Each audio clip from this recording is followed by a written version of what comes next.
The I-49 inner-city connector in Shreveport was once again the main topic of discussion as citizens shared their concerns about the 3.5-mile project that would go through some of Shreveport's neighborhoods like Allendale. KSLA's Naidu Dezamaya was at Government Plaza and brings us the issues that were discussed at that meeting. From an environmental standpoint, it's kind of a hard sell. So I would actually suggest, if possible, 3A just get removed and let's get on with this project.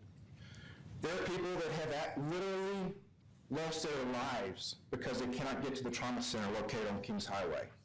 I mean, it's a no build. It's impossible to build 3A because the funding, it would cost $2 billion.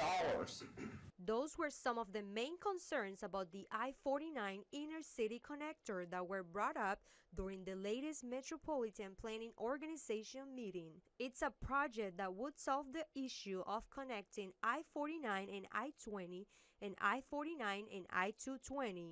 Especially in this area, some of the cultural and historic aspects of the area, environmental justice aspects of the area, but just also the constructability of a roadway through those different paths. So this is one of Louisiana's 4 mega projects that have been identified by the legislature as necessary to the transportation within the state. The Louisiana DOTD secretary says even though environmental approval is an issue, funding is their main concern.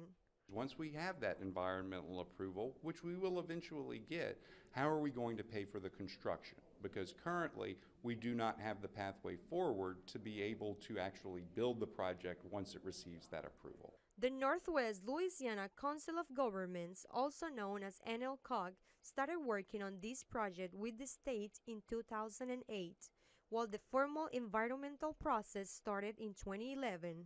49 and similar piece of I-49 in Lafayette, an inner city piece.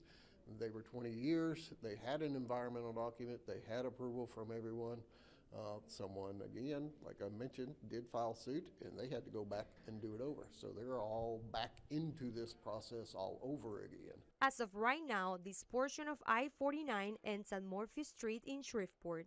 NLCOG says we can expect a bigger update within the next 2 months. In Shreveport, Naidu Dezamaya, KSLA News 12.